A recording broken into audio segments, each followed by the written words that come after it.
The Secret Garden, Chapter 13. I am Colin.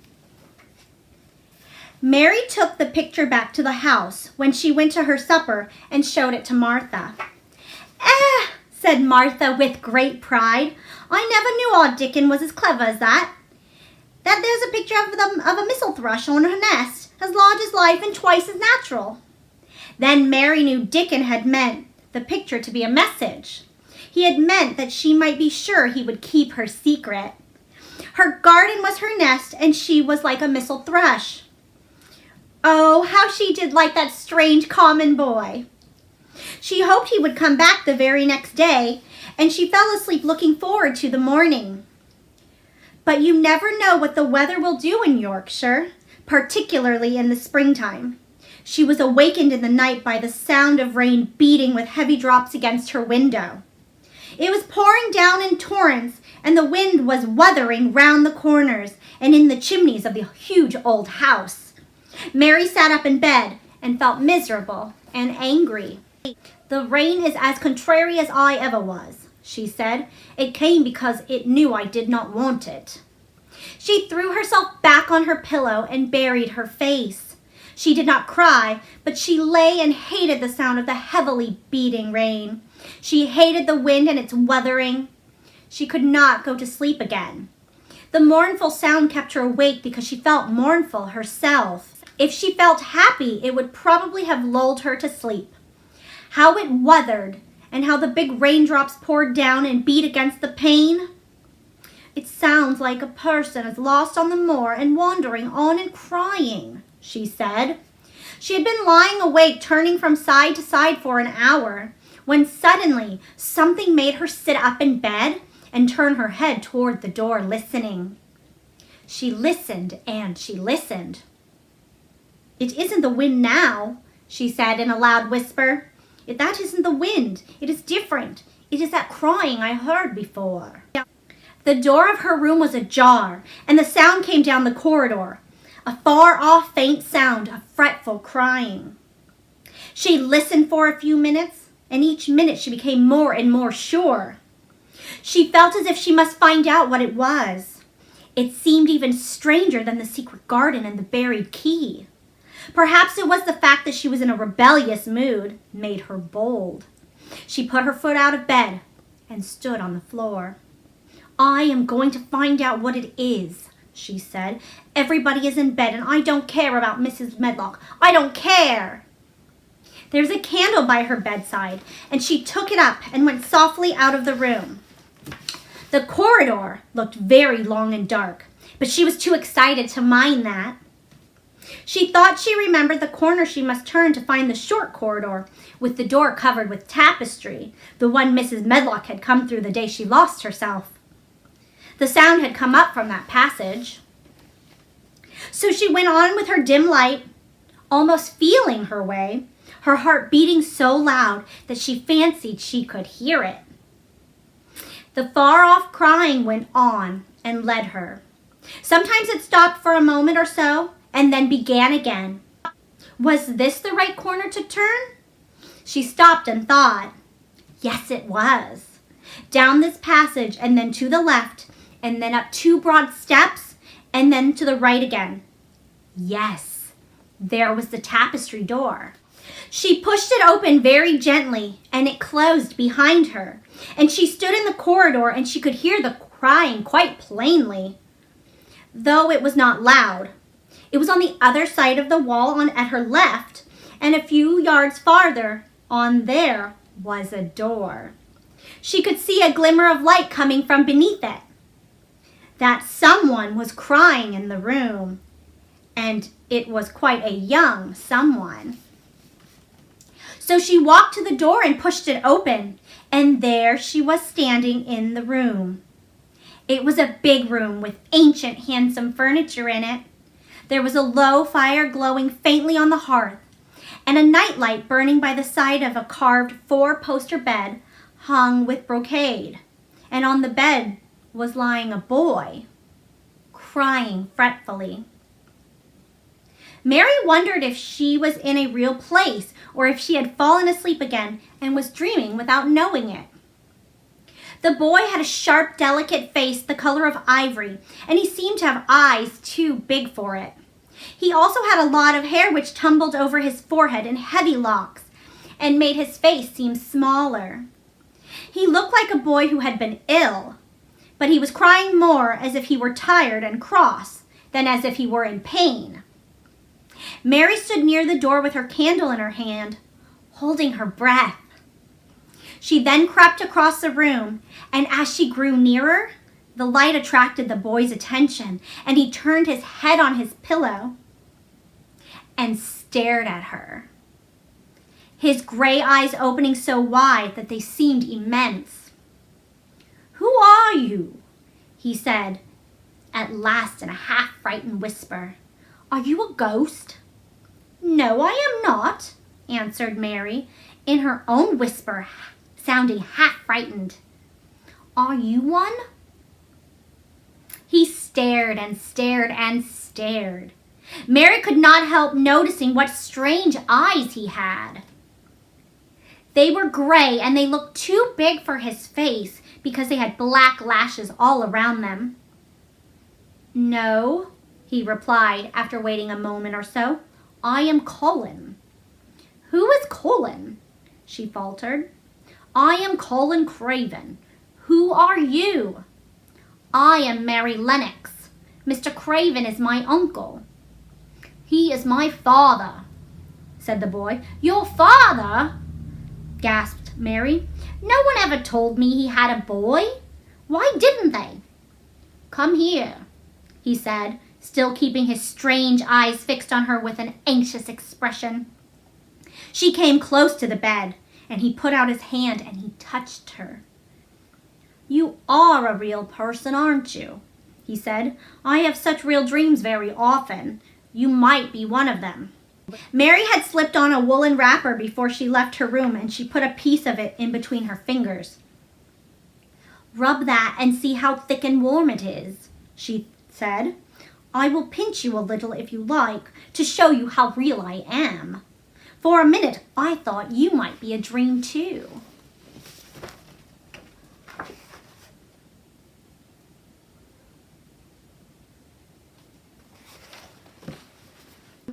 "Where did you come from?" he asked. "From my own room. The wind weathered so I couldn't go to sleep, and I heard someone crying and wanted to find out who it was." "What are you crying for?" "Because I couldn't go to sleep either, and my head ached." "Tell me your name again." "Mary Lennox." "Did no one tell you I've come to live here?" He was still fingering the fold of her wrapper, but he began to look a little more as if he believed her in reality. "No," he answered, "they don't." "Why?" asked Mary. "Because I should have been afraid you would see me. I won't let people see me and talk me over." "Why?" asked Mary again, feeling more mystified every moment. "Because I am always like this, ill and having to lie down. My father won't let people talk to me either. The servants are not allowed to speak about me.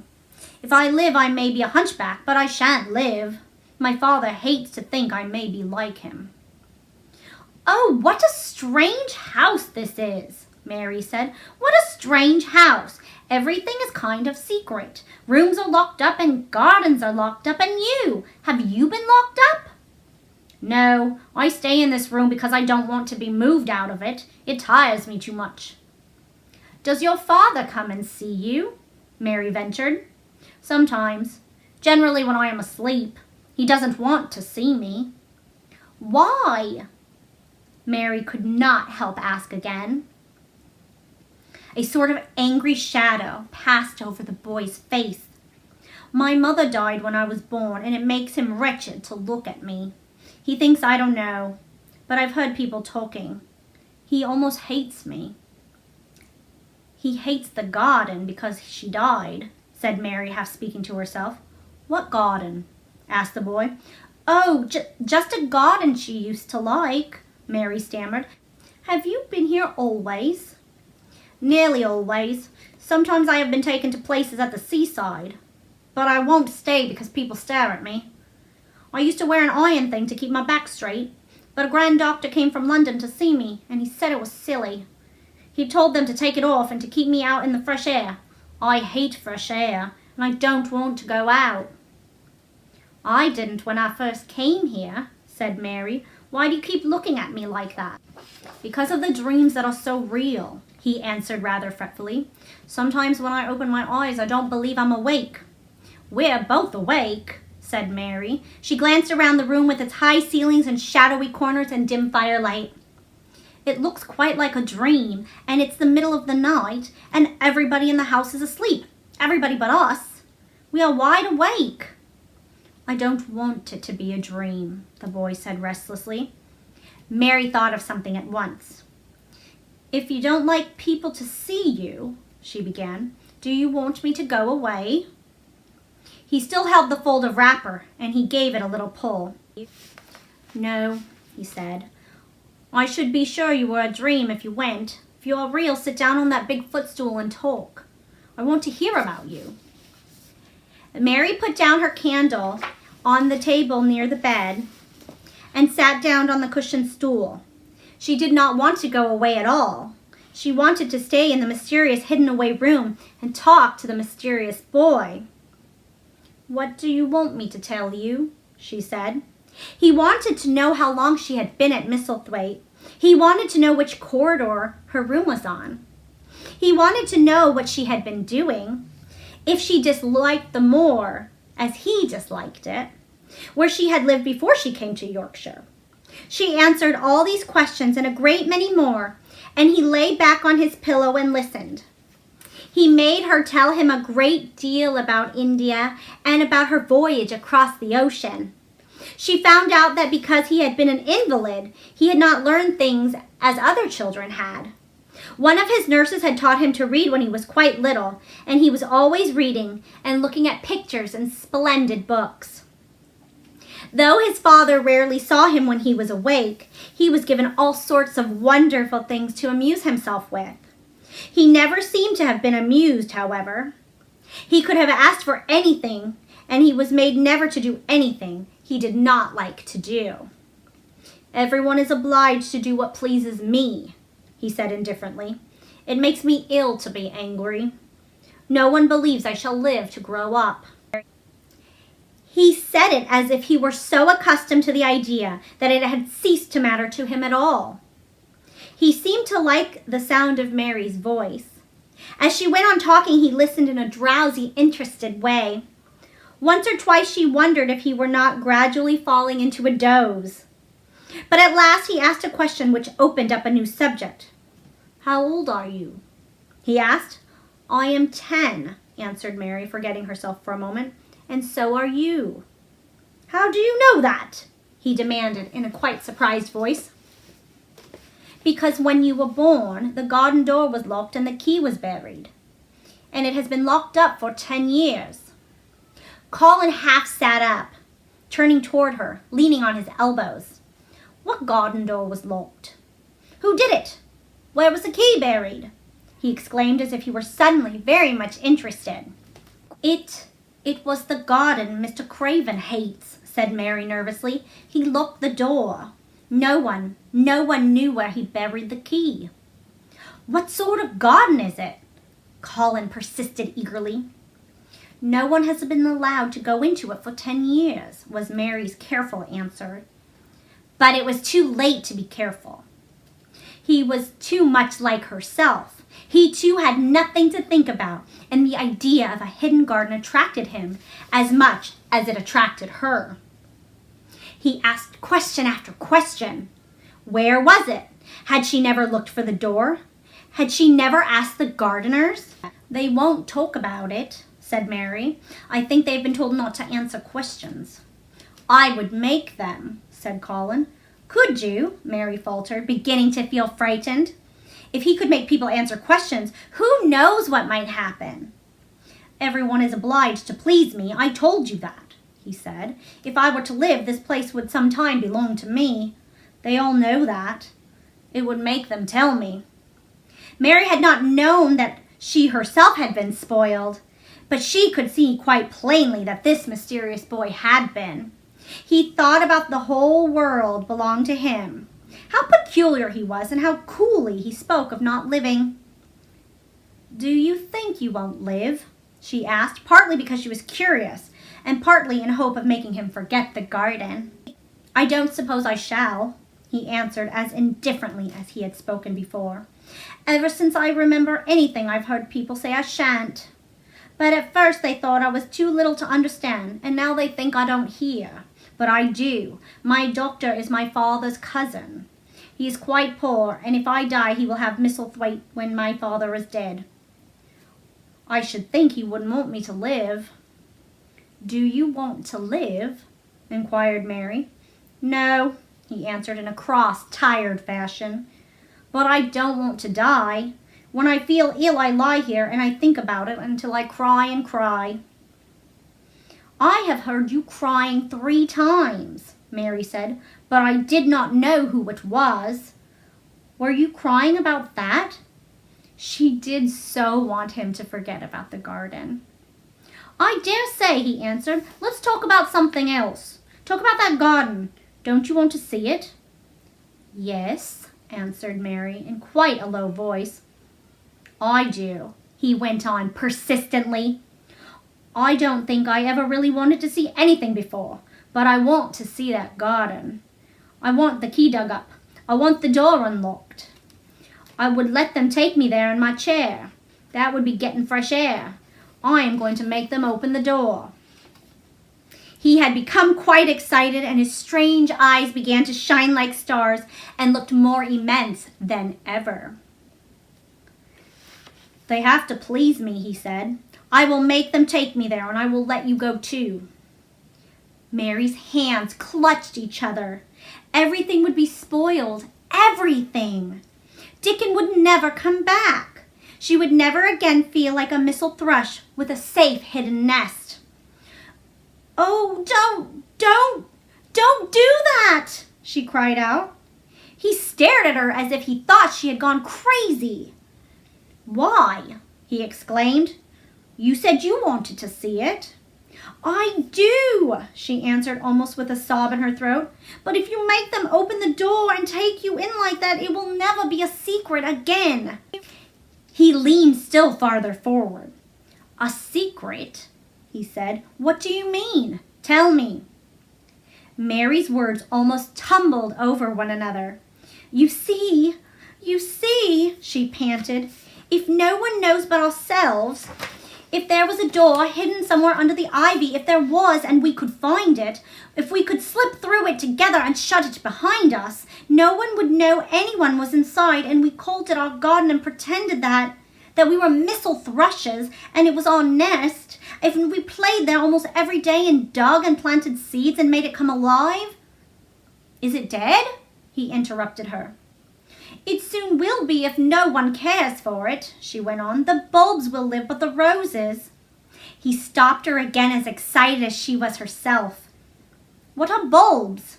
he put in quickly. "They are daffodils and lilies and snowdrops. They are working in the earth now, pushing up pale green points, because spring is coming." "Is the spring coming?" he said. "What is it like? You don't see it in rooms if you are ill."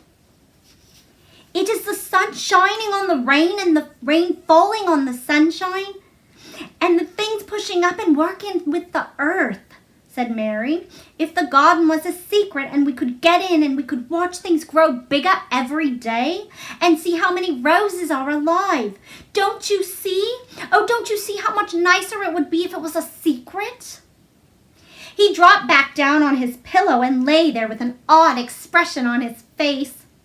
"I've never had a secret," he said, "except about that one not living to grow up. They don't know that I know. It's sort of a secret. But I like this kind better." "If you won't make them take you out to the garden," pleaded Mary, "perhaps—" "I feel almost sure I can find out how to get in sometime. And then if the doctor wants you to go out in your chair, and if you can always do what you want to do, perhaps we might find some boy who would push you, and we could go alone and it would always be a secret garden." "I should like that," he said very slowly, his eyes looking dreamy. "I should like that. I should not mind fresh air in a secret garden." Mary began to recover her breath and feel safer because the idea of keeping the secret seemed to please him. She almost felt sure that if she kept on talking and could make him see the garden in his mind as she had seen it, he would like it so much that he could not bear to think that anyone might tramp into it when they choose. "I'll tell you what I think it would be like if we could go into it," she said. "It has been shut up so long things have grown into tangles, perhaps." He lay quite still and listened while she went on talking about the roses, which might have clambered from tree to tree and hung down, about the many birds which might have built their nests there because it was so safe. And she told them about the robin and Ben Weatherstaff, and that there was so much to tell about the robin, and it was so easy and safe to talk about it, that she ceased to be afraid. The robin pleased him so much that he smiled until he looked almost beautiful. And at first Mary had thought he was even plainer than herself, with his big eyes and heavy locks of hair. "I did not know birds could be like that," he said. "But if you stay in a room, you never see things. What a lot of things you know. I feel as if you have been inside the garden." She did not know what to say, so she did not say anything. He evidently did not expect an answer, and the next moment he gave her a surprise. "I am going to let you look at something," he said. "Do you see that rose-colored silk curtain hanging on the wall over the mantelpiece?" Mary had not noticed it before, but she looked up and saw it. It was a curtain of soft silk hanging over what seemed to be some picture. "Yes," she answered. "There is a cord hanging from it," said Colin. "Go and pull it." Mary got up, much mystified, and found the cord. When she pulled it, the silk curtain ran back on rings, and when it ran back, it uncovered a picture.